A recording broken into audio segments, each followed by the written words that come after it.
Throughout 2 decades of partnership, our relationship with Kenny has been simply one victory after another. Kenny started as a Budweiser business partner, and over the years, he's become much more than that. Today, we're proud to say that Kenny is a trusted friend, a respected colleague, and easily one of the most important members of the worldwide Budweiser family. Kenny is one of the most successful, professional, and respected competitors in the history of motorsports.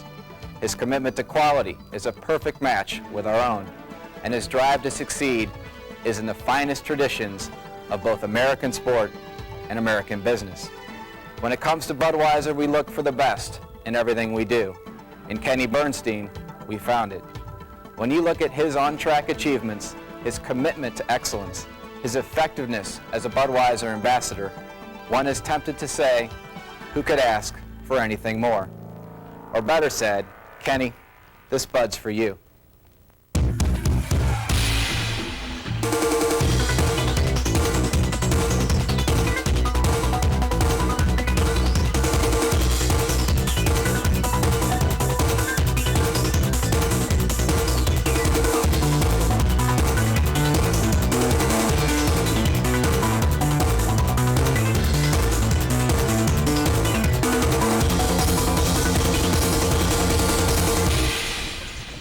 Kenny Bernstein, the king of speed. He has been a 4-time Nitro Funny Car champion, a Top Fuel Dragster champion, and the first man to go 300 miles per hour in the quarter mile. He is also a brilliant businessman who has tirelessly maintained the second longest motorsport sponsorship in all of professional racing. 20 years with Anheuser-Busch, the Budweiser brand. Hi, I'm Bill Stevens, and this program is essentially a video history book that chronicles the amazing story of Kenny Bernstein, told in his own words and through the recollections of several of the people who have accompanied him from that journey from a West Texas teenager monkeying with his Bucksdown race cars to a drag racing superstar. It has been far from a short hop from unknown to drag racing celebrity for Kenny. And his beginnings in the sport took root in the dusty West Texas community of Lubbock, where an aspiring race car driver had limited choices as to where he could hone his skills. Lubbock only had, and West Texas only had, this type of racing, drag racing. We didn't have stock car racing or Indy car racing at that stage of the game, obviously. I'm sure if I had grown up in North Carolina, in Winston-Salem or Charlotte, I would have done the same thing in stock car racing, would have had that opportunity to try that. But in Lubbock, in West Texas, drag racing was all there was available. That's what you did. And we did it, and we did it to the hilt. And I remember in 1963, I just graduated from high school, and 4 of us decided to build a real race car, a car that we towed to the racetrack, that we didn't drive. And we went out to Floydada, Texas, a little town outside Lubbock, and out in the middle of a wrecking yard, laying on the ground with no wheels and no tires, was a 53 Studebaker. Now, the man that owned that Studebaker in that wrecking yard was somebody that became very famous in our sport. And you'll know his name, Don Hardy Race Cars. And I bought my first real race car from Don Hardy for $35. And we went and we got 4 wheels and tires and put on that 53 Studebaker and got it up off the ground and pulled it back to Lubbock and immediately put a Chevrolet engine in it. And that's the car that I consider my first race car because we really took it to the racetrack to race. About 2 months later, after we got it finished, I was going to college from Lubbock up to Dallas, Texas, to the Arlington State College in Arlington, actually, and we pulled the race car to college with us. And I know I'm the only guy that probably pulled a race car to college. And I went to college to not learn, evidently, but to go racing because I took the race car with me. And that's how it all started, right there is the beginning of it, what really got me hooked.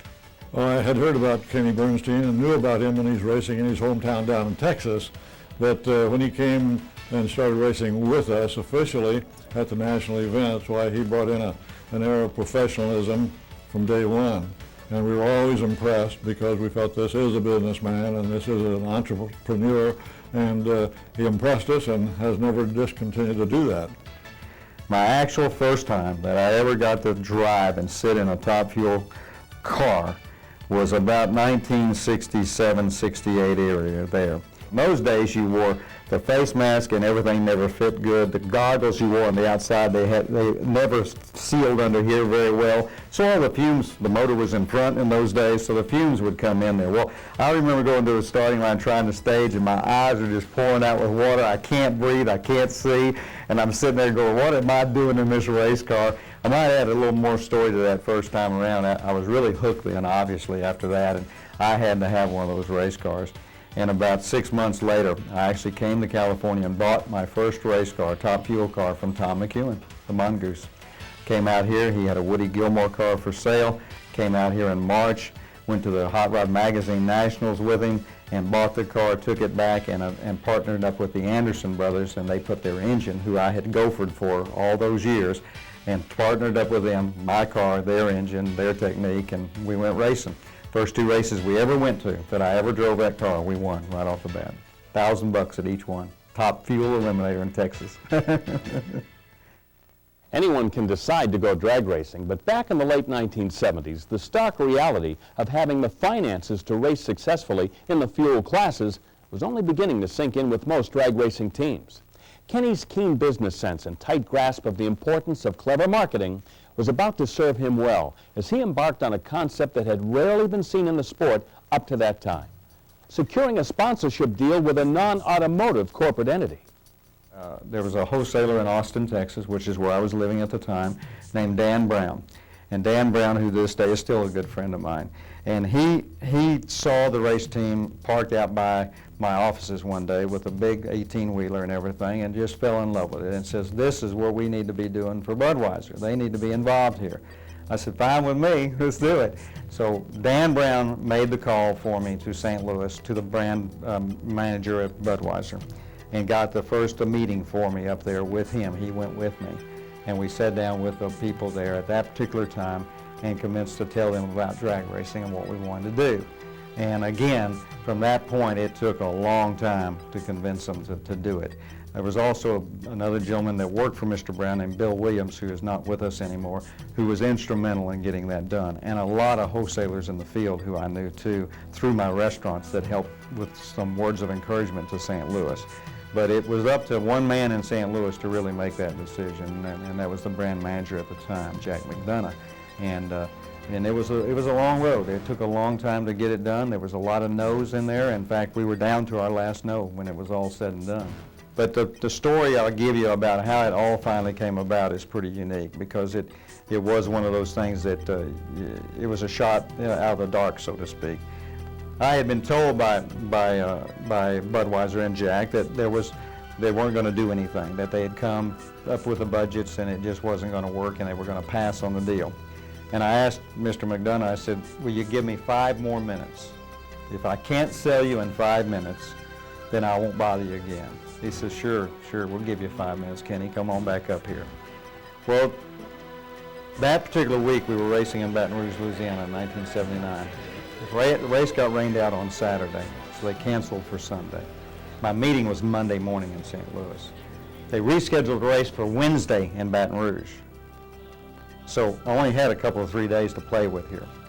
So I had made my mind up that the only way I was going to get this thing done at a chance at all was they needed to see my investment that I had there. The race car, the truck, the trailer, everything, the way it was beautiful. It was an immaculate piece even in those days. But they needed to see that this wasn't some young kid going up there asking for some money that was just going to put it in his pocket, that I had already invested quite a bit with that. So I had my own money in it, was the whole point in this. But I knew that they didn't really know what drag racing was and had no concept of the trailer or the race car or anything, even though we tried to show them pictures and things in those days. It just wasn't there. So Jack gave me one shot, 5 minutes, that's it. So when we got rained out on Saturday, I loaded up everything, and we drove from Baton Rouge, Louisiana on Sunday to St. Louis, Missouri. We got to St. Louis, Missouri Sunday night. We cleaned up everything, made it look as good as we could on that night, and early the next morning.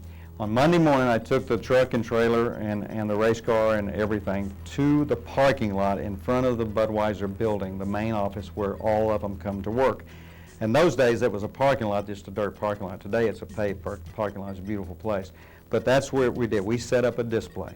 Now, we didn't know what displays were in those days. We didn't realize you called them displays. I just knew I wanted those people to see this operation, and if they said no then, there was nothing I could do. So at 6 in the morning, we show up. Nobody's there. Of course, they come to work at 8. We roll out the race car. We open up all the doors. It's spick and span. It's shiny. The chrome's polished. Everything's gorgeous as can be. And at 8 o'clock, the people start. My meeting's at 8 o'clock. I go upstairs at 8 o'clock to meet Jack and so on and so forth. We're up 4 flights in the air.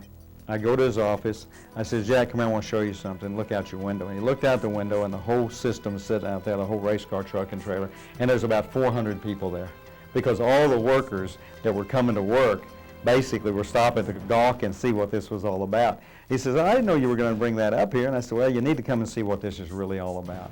So he said, well, let me grab my boys and guys here. Let me get my team with me. So he got all the people upstairs, and we all went out there.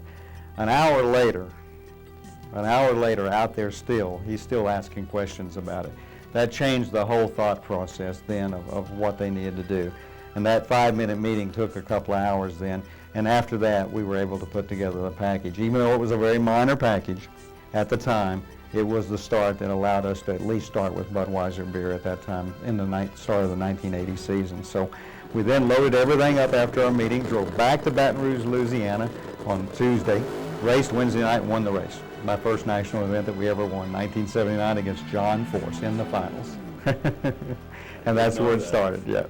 The relationship that Kenny has with Budweiser is more of a marriage, I think, than a sponsorship, because he has been so diligent in looking after the values and the qualities that they represent as his primary sponsor, and certainly it has paid off with the fact that they've had this continuing loyalty to him. So it's a team that I think an awful lot of people, including myself, are envious of, but we're very grateful for what has been accomplished because of that.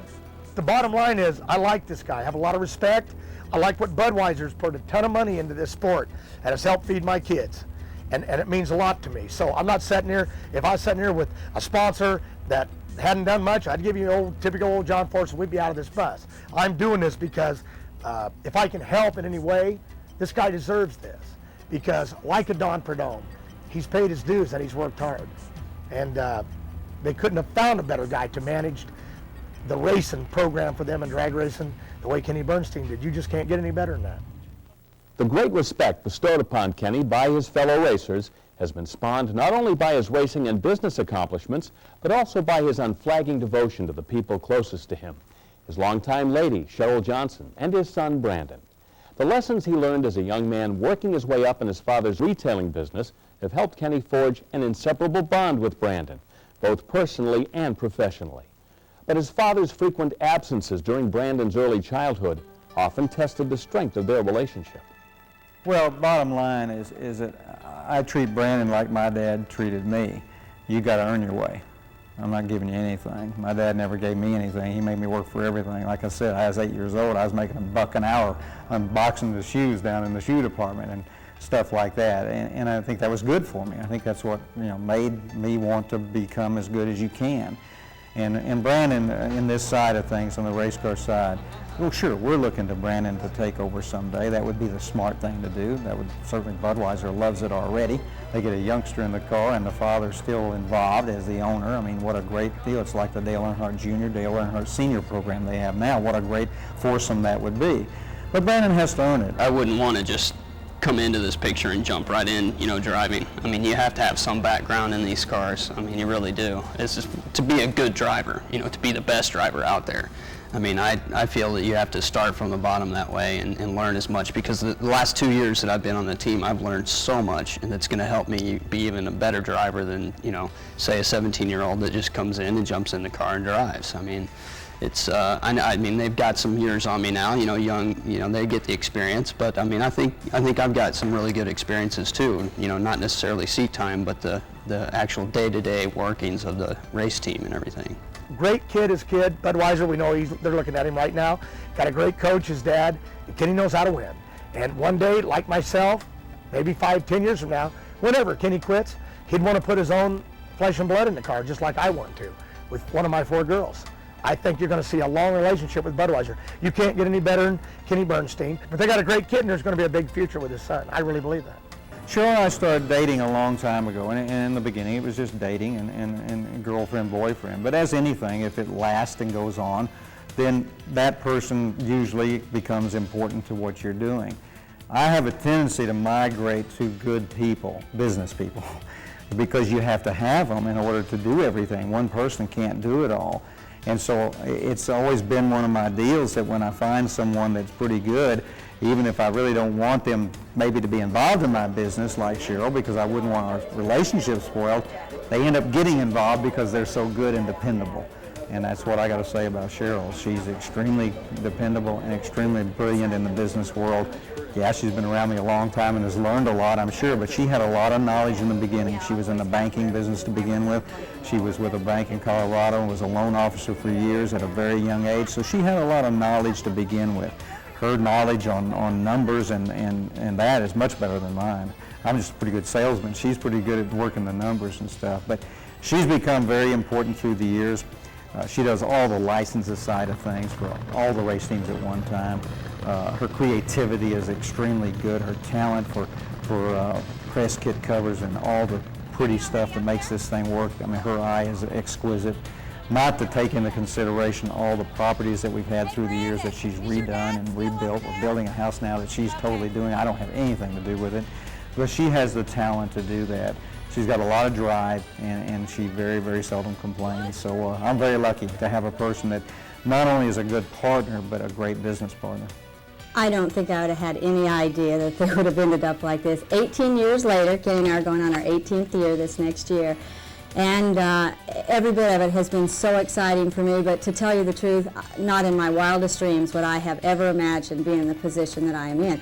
I never went to a drag race when I was in school. I knew nothing about racing. I mean, absolutely nothing. And to be where I am today, no, it's just, no, I would never have imagined it.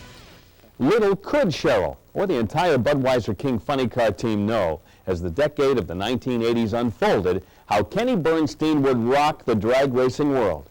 Not only with his 4 consecutive Winston Championships, a feat having been pulled off only once in the past by the great Don Prudhomme, but by the series of stunning innovations developed by the Canadian ex-driver who would become Kenny's masterful crew chief for 16 years, Dale Armstrong.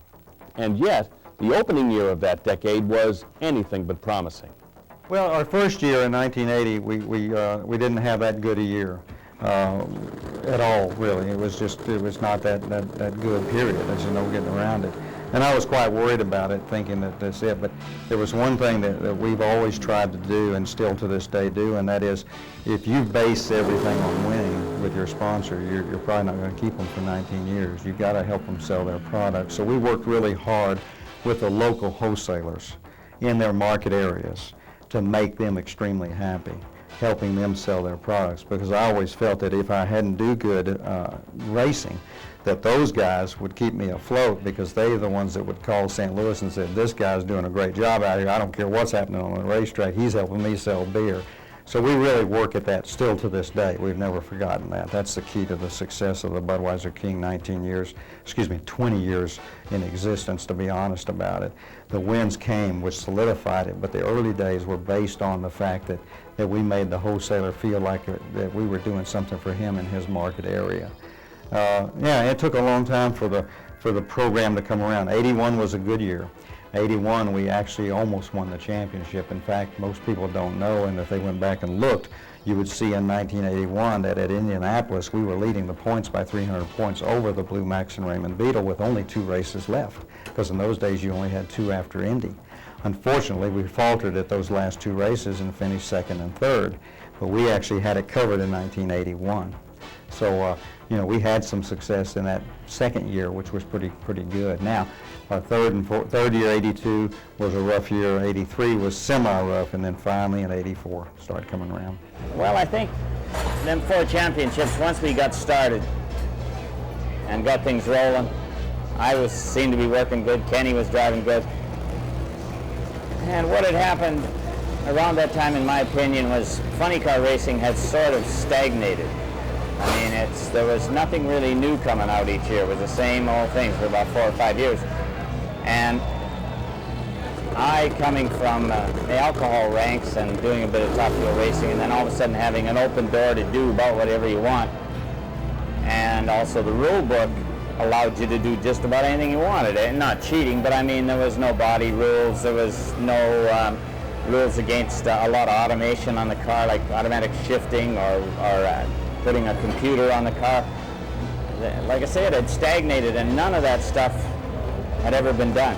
And I came in there and got going with Kenny, and boy, it was like a wide open field. I mean, there was things to do, and Kenny had the resources, and I had the ambition to hit him and get it done. And you look at that in comparison today, and I just wish I had 1/10 of the things left in the bank that I could think of back then, because now there's real rigid rules, and it don't seem to be a whole lot left. I mean, it's very hard to gain it 1/100th at a time now, whereas we used to pick them up 1/10 at a time, you know. So, and like the Batmobile was a good example. I mean, it didn't say much in the rule book at all about funny car bodies. It just said it had to be an American make, and it had to be this wide, and that was it, I think. And oh man, left the door wide open for building a body that would get downforce, and we did it, and it worked very well for us for a couple of years. And you look back at that old thing we call the Batmobile at Buick, and the front end and the little roof area and stuff. I mean, you look at the funny cars today, and there's a lot of things in there, and these brand new funny cars are still there. So,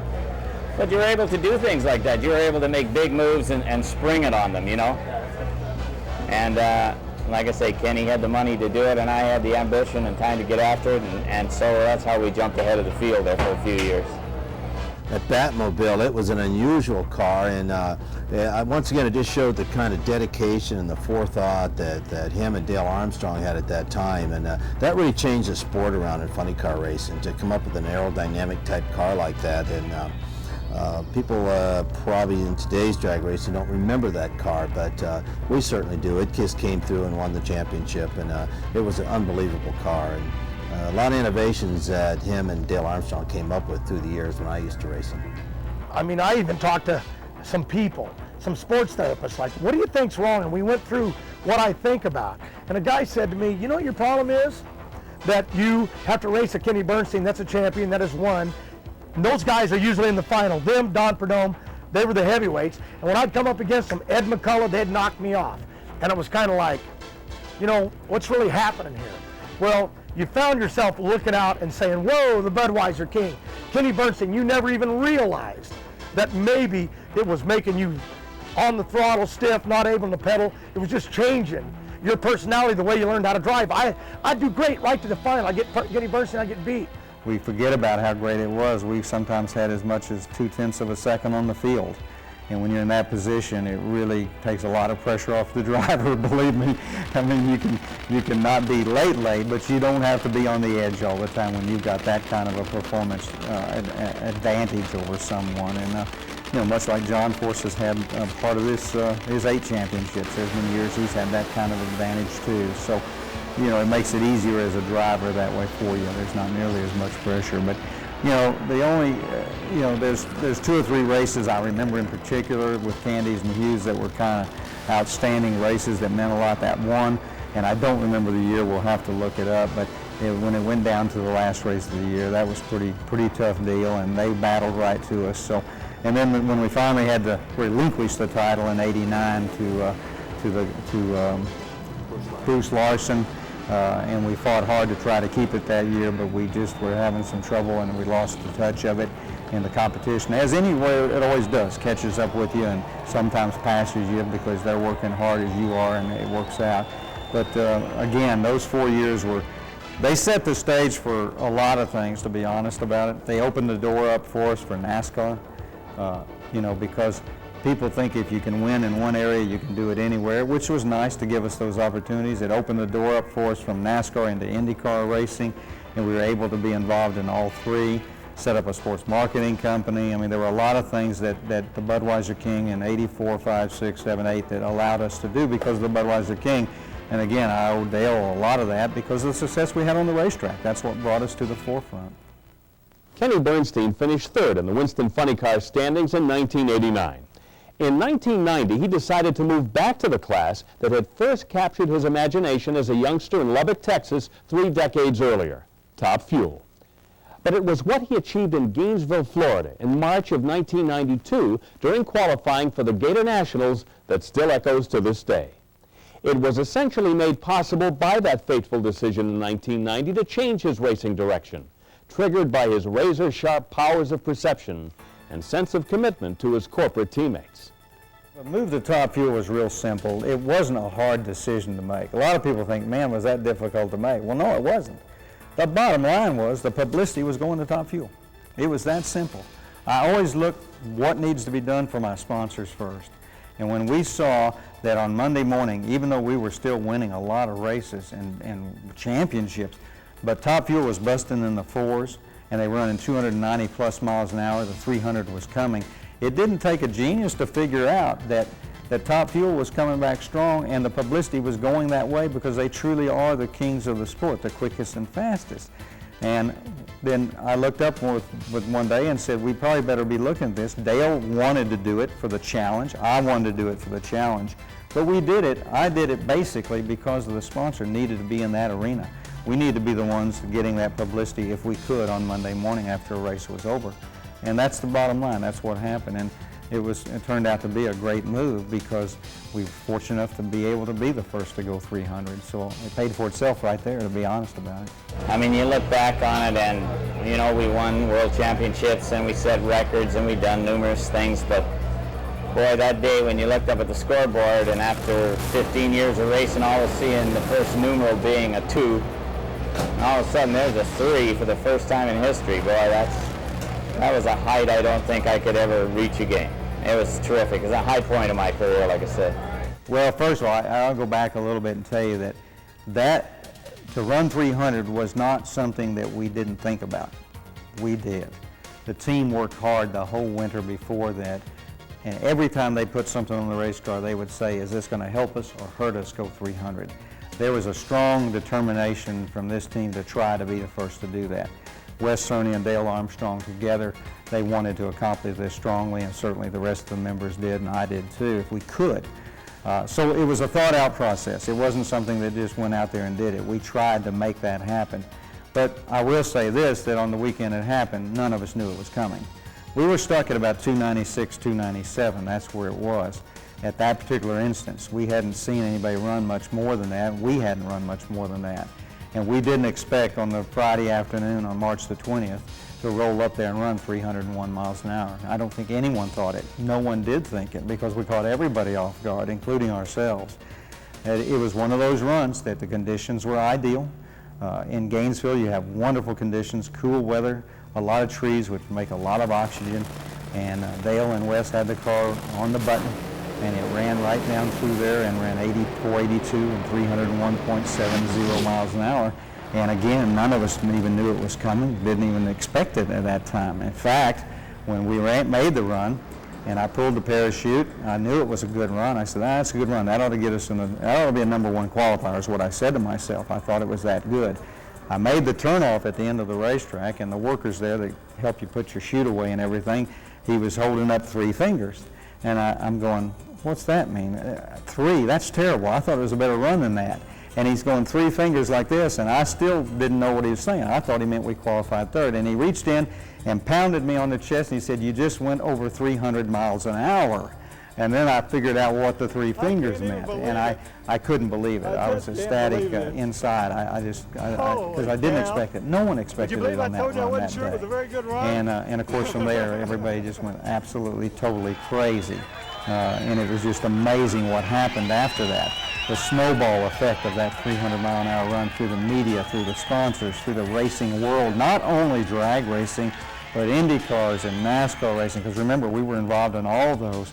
And the next week I went to a NASCAR race, and all they were doing was talking and hollering about 300 and so on and so forth. So it truly was a shot heard around the world, so to speak, because of what it was and the barrier that it broke. But it certainly wasn't that day we thought it would happen. No, not at all.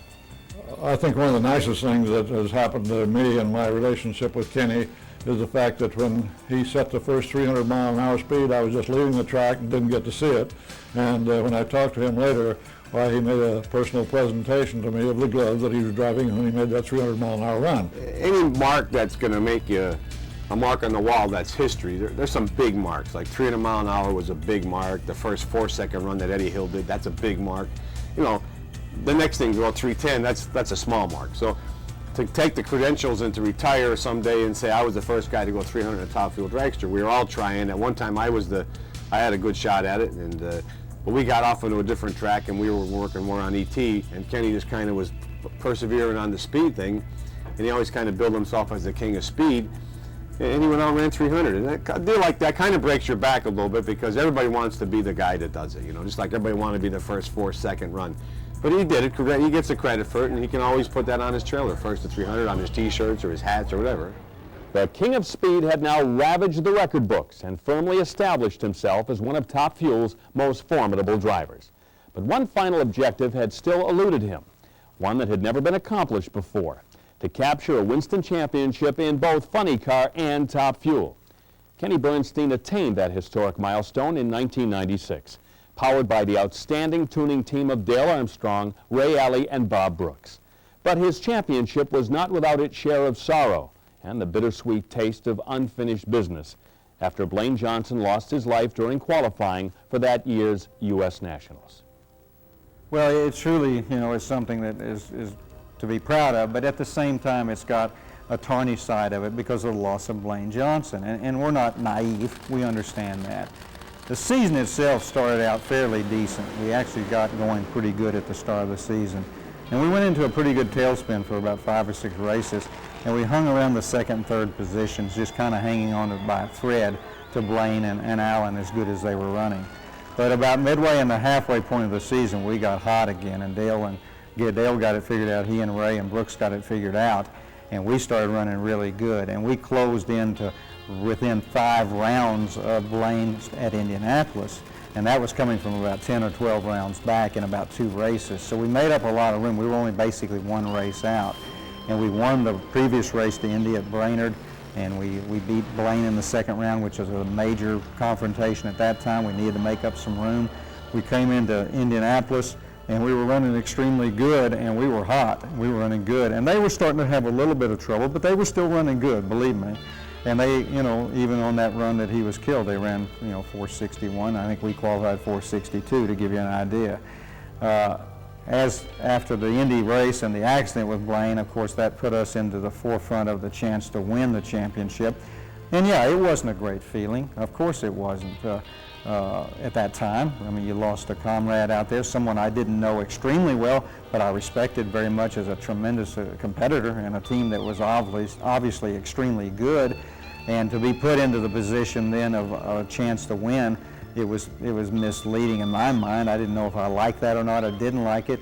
After a few days, I finally came to the realization that you've got this opportunity. You have to take advantage of it as best you can, because if it wasn't you, it would be somebody else, and you didn't deal the cards.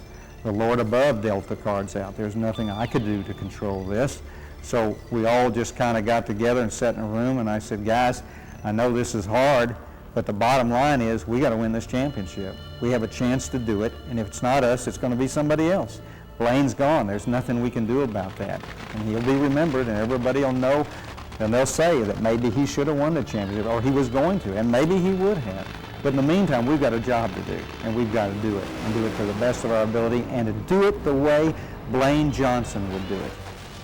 And that is wide open, as hard and fast as this race car will go at every racetrack on every single run. And that's what I told Dale and Ray and the whole team. And I said, so let's do it. Let's do it the right way. And the next week we went out and won Reading and ran good, and we ran good the rest of the year and won the championship. Yeah, to this day, we would like to win a championship clean, meaning not having a tragedy of that type that would give you a championship, as in some people's eyes that was. We don't know who would have ended up winning that championship. Sure, Lane had a 5-round lead. There were a lot of races left. We were running good. It could have gone down to the last race of the year. We don't know. Or he could have dominated the last races, and we might have just fallen by the wayside. You just never know. But the bottom line is that we certainly someday would like to try to win one of these that is clean, and that we stand on our own 2 feet with it. It would mean a lot. And when I gave the trophy to the family at the banquet, You know, no one really knew I was going to do that except Cheryl and myself. I really didn't say anything to anybody. Because Blaine was a true champion in every sense of the word, I want to present this World Championship trophy to Alan Johnson and the Johnson family. But I did that for a reason. I felt like they owned that trophy that year. I felt that that was as much theirs as it was mine. I wanted to share that with them because I felt like that they got to that point that they had a chance to accomplish it, and they probably could have, or maybe they didn't, but I felt like they needed to share in that with me because of their loss with Blaine, and that's why we did that. We've been so fortunate to accomplish so many things through the years, and you look and say, well, what else do you really want to do? Well, it's always the same answer, basically, is you want to win that Winston Championship. That's what you're out there for. There's nothing else. Second, third, fourth doesn't mean anything to me. I mean, it's nothing. So that's still the challenge. But you know, what really does it is the fact that I still really enjoy crawling in that race car, the Budweiser King, and going down that racetrack and going quick and fast and winning. And that's what drives me to do that. I enjoy the business side of it still tremendously. I enjoy everything we do for all our sponsors. I enjoy going to the boardroom and sitting there and negotiating the packages. I enjoy helping NHRA put together a title rights with four of our sponsors, for goodness sake. Those are all part of what I enjoy doing. And so I think until the day comes I don't enjoy some of that, then it's something I still want to do. But the bottom line is you got to enjoy what you're doing. You got to have your health, you got to enjoy what you're doing. You certainly have to have the dollars to do it properly, and otherwise those three things, something goes wrong there, it's time to quit. In a sport where there are few constants, since 1981 there seemed to be at least one, Kenny Bernstein and Dale Armstrong. Toward the end of the 1997 NHRA season, however, their 16-year racing relationship came to a surprising end, as the priorities of these two enormously successful men were no longer in sync. The Bud King team welcomed another crew chief aboard who arrived with a host of impressive credentials, including a Winston Top Fuel Championship with the late Gary Ormsby in 1989, and numerous national event wins with Corey McLenithan and the McDonald's team throughout the mid-1990s. His name, Lee Beard.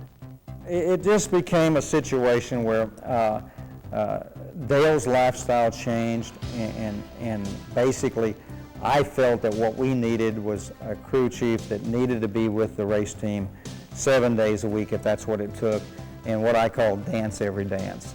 And Dale and I talked about this for years. This wasn't something that just happened, and I expressed my feelings to him that I thought it was awfully hard for the team to be off in Indianapolis and he'd be here during the week and just come in on the weekends and then stay a few days and then leave. I just thought that was hard. I didn't feel like there was much direction for the team that way, etc. I just felt like that this sport had come to a point in time for us that we needed that hands-on person that wanted to be there and had the lifestyle to do that. You follow me? So when I came to that conclusion after 4 or 5 years, you know, that you look at who's available. It's a simple deal. It's supply and demand. You know, you look at who's available, and Lee was one of the ones that was available. And I felt deep down that for my purposes only mine, that he was our best man for the job. That he wanted to be there all the time. He wanted to work the 7 days a week. He didn't mind being. He lived in Indianapolis, and if that's where we need the base of, he didn't mind coming to the West Coast for 4 months out of the year, you know, during the winter time. But that he was a hands-on, day-to-day type operator. He had done that for Gary Ormsby, he had done it for the McDonald's team, and he had great success and great opportunities. He wanted to win championships, and Dale does too. I mean, I'm not taking anything away from Dale. Dale's still a hungry person, but his lifestyle just changed for what I felt we needed. And he agreed, and Dale totally agreed with that.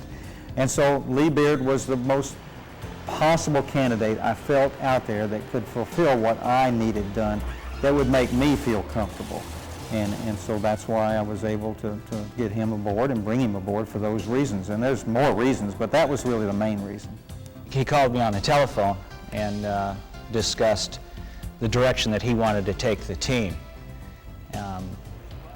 It wasn't something that I jumped right in and committed to, because obviously having a sponsor like Budweiser and a team owner and driver like Kenny Bernstein, being the crew chief, there's an extremely demanding position. And if you commit to something like that, you have to be committed to giving 110%. That means putting racing before your family. And that's a hard commitment for any person to make. He was number one on the list. There's no question about it. Yeah, there was only 2 or 3 of them that were, even if they weren't available, they were on the list. You look at everything, but no, he was right there at the top. Well, I discussed it with my wife, and we looked at all different directions of what our future was going to be, and she knew that I was very dedicated to racing, and we felt this is a great opportunity. Let's do it. Let's give it 100%, and she backed me up on the decision. He brings a lot to the table for me. His ability to organize, his ability of keeping everything clean and neat and spick and span, which we have to do. That's what Mac Tool, Budweiser, Prolong, Visionaire, that's what they want. That's what they deserve. That's what they're paying us for, not just winning. We represent companies that the public knows who they are, so we have to be as good as we can. Our kind of deal around here is we may not win them all, but we can look good all the time no matter what. There's no excuses. So Lee fits all those patterns. Kenny needed not only a crew chief, but a general manager, somebody that would be with the race team 24 hours a day, not only overseeing the performance of the race car, but other business ends of it too. He's hungry. You said the words, he has the desire and the same burning gut that I have to win, and he has that. And again, I'm not taking anything away from Dale, because Dale does, but Lee has that too. And with all the other package that Lee brought to the table, but in particular the fact that he's a hands-on crew chief, that was the most important fact. I believe the real key that makes this relationship work, number one, we both have respect for each other. I'm in awe of Kenny's energy level, his ability to motivate the entire team, and his professionalism when it comes to business. On the other hand, I believe that Kenny has a great deal of respect for me, my ability to set up the race car, my ability to manage the team, and also to keep his equipment and shops in tip-top shape, because that's the image that corporate America deserves. I think that I'm very fortunate to be in a position to where I have a great leader for a boss. We have a great sponsor in Budweiser. I feel very proud to put this uniform on. On the other hand, I realize what my responsibilities are and the pride that we have to maintain in order for everybody to be happy with this group. I think what drag racing means to me, first of all, when you choose to make this your profession, this is something that I hope to do until I'm ready to retire. I want to be the best at it. The only way that I can assure that I'm going to be even close to being the best is I have to be able to give it my all. And I've been very fortunate through the years. I've been able to surround myself with some fantastic people, and we put our heads together as a team and win as a team. It's not just Lee Beard, but it's the entire Budweiser King team that gets the job done. Teamwork has had everything to do with Kenny Bernstein's success. His management skills and leadership qualities define both him and his work ethic. It's sometimes impossible to separate Kenny Bernstein the man and Kenny Bernstein the businessman. And any discussion of his bottomless reserves of ambition and energy always begins with his earliest experiences in the retail world, under the guidance and influence of his father, who still provides an enduring role model for this racing champion. Well, in those days, he was in the retail business, the clothing store retail business, and today he's an importer in both hard and soft goods. But in those days when I grew up, he was in the department store business. He was a manager of a store in Lubbock, Texas, later became president of the company, which was a 160-store chain across the Southwest. But I grew up in Lubbock in the store, working in the stockroom. From the time I was 8, 9, 10 years old, I was undoing boxes and taking the new products out and doing the stickers on them and taking them up on the floor and integrating them into the stock rooms and then, of course, into the selling on the floor. So I grew up in a tremendous business atmosphere that really has helped me my entire life. He's a great business person, and I guess he learned a lot from his dad and himself, and he's always had good credentials on the business side of it. He's owned, Winston Cup teams, NASCAR, and IndyCar, and drag racing, and restaurants. I mean, so he's proven that he can do all that part of it. But He's also a great top fuel driver too. You know, we have to respect him, what he's accomplished with the people he's surrounded himself with. You know, Kenny was one of the really first real businessmen to come into the sport. You know, he had a lot of good training. He came out of the restaurant business, and he knew how to take care of business, and he gave all that up and started from the bottom in fuel racing. And he struggled for a lot of years with really virtually no name in the sport. And I believe one of his first encounters was getting Budweiser to put a little bitty sticker on the car for not much money, and it evolved into to where he's at today. So obviously he's really done a tremendous job, and he's one of the guys that I've always looked up to, even when we competed head-to-head driving against each other. And I still consider him a really good friend. I think the one thing that Kenny brought into our ranks was a high degree of professionalism as far as public relations was concerned, because he knew and understood the value of sponsorships and the obligations that the individual takes on when he gets a sponsor. And he set patterns in public awareness and civic awareness and an awful lot of things that were not new to the sport, but you seldom saw them combined into one individual, such as Kenny brought in. A lot of people perceive Kenny as just strictly business because they see him as a powerful person, and knowing what he's doing, knowing what he's talking about, being able to walk in the boardrooms of Fortune 500 companies and you know, be comfortable in that atmosphere. He loves that atmosphere.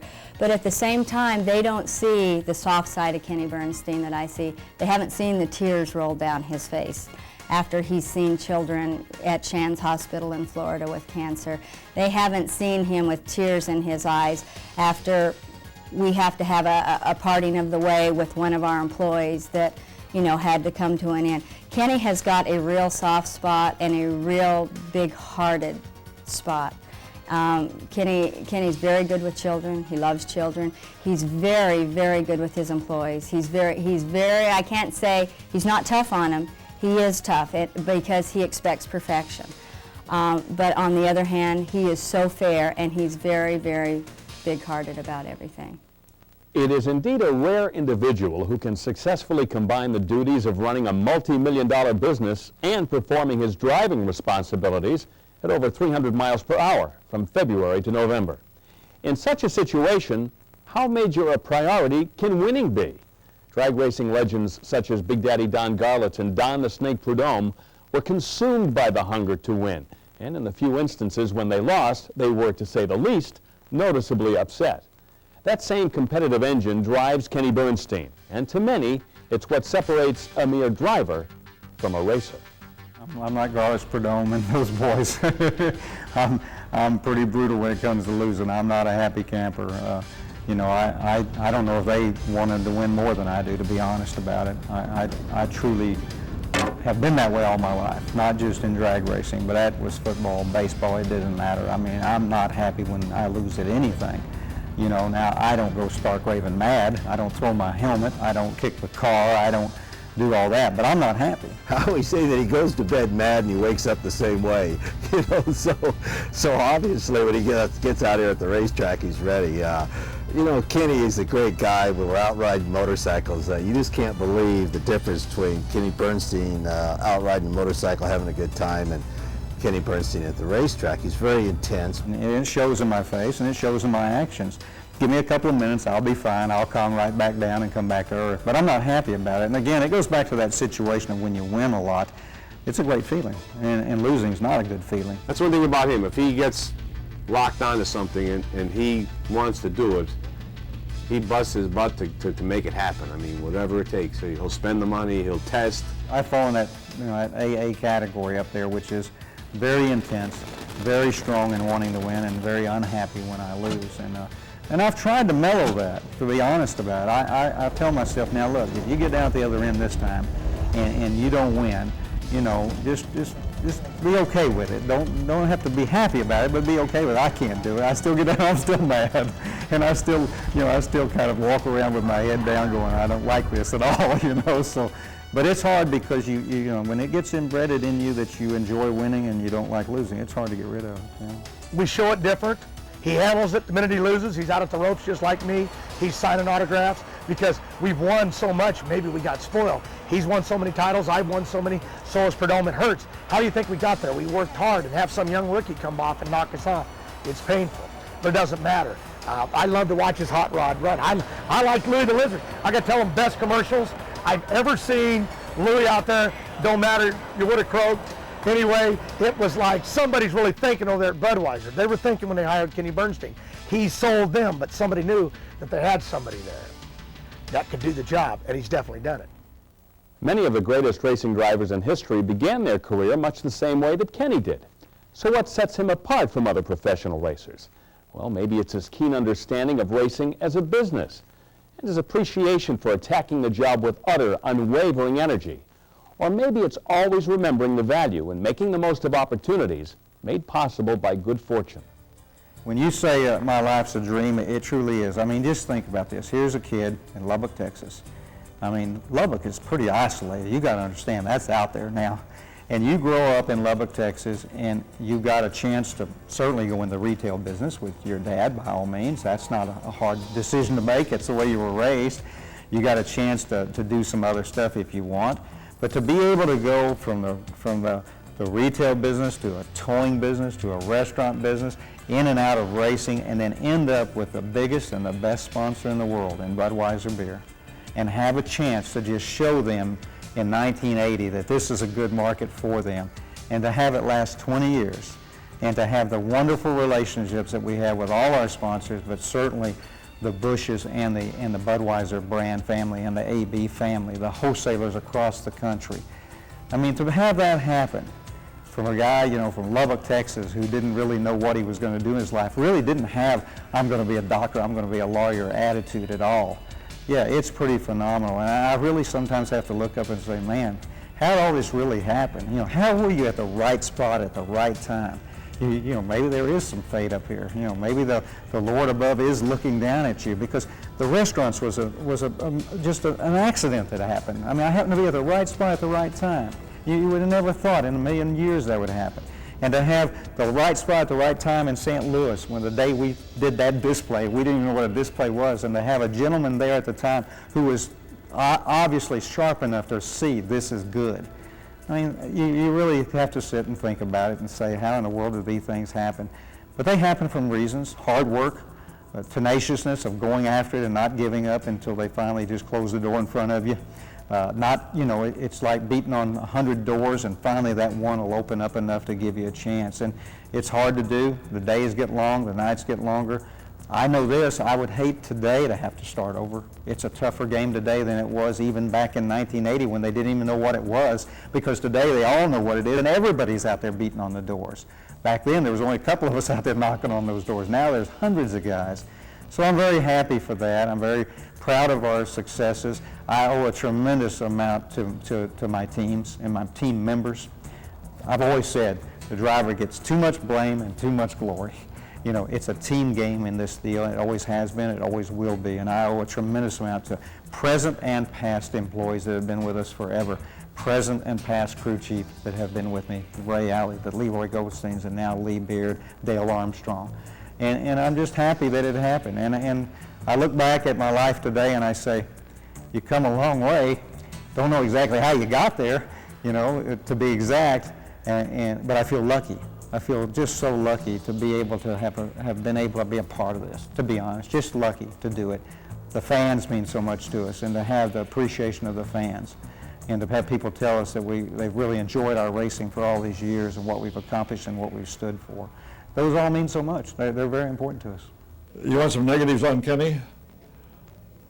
I don't have any.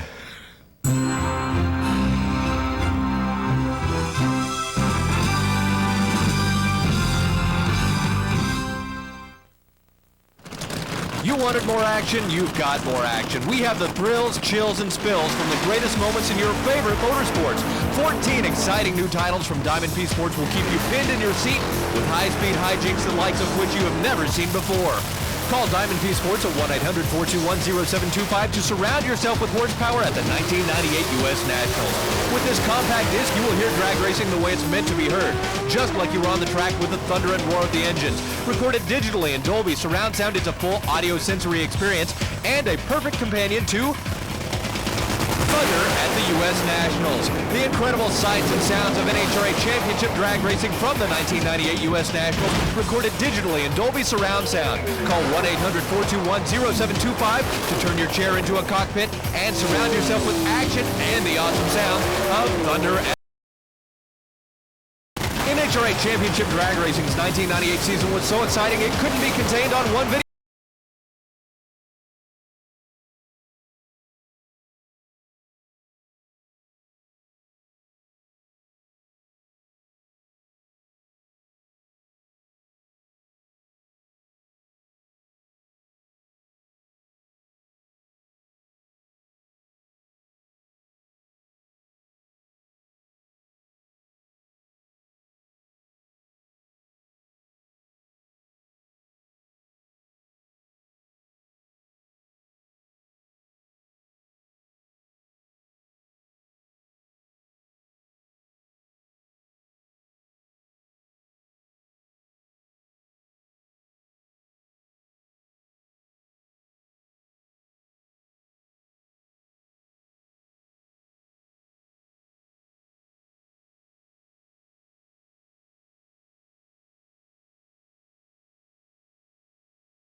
Wild, racing for the win in the quagmire. Call 1-800-421-0725 to receive the absolute best madness from the mud and the monsters.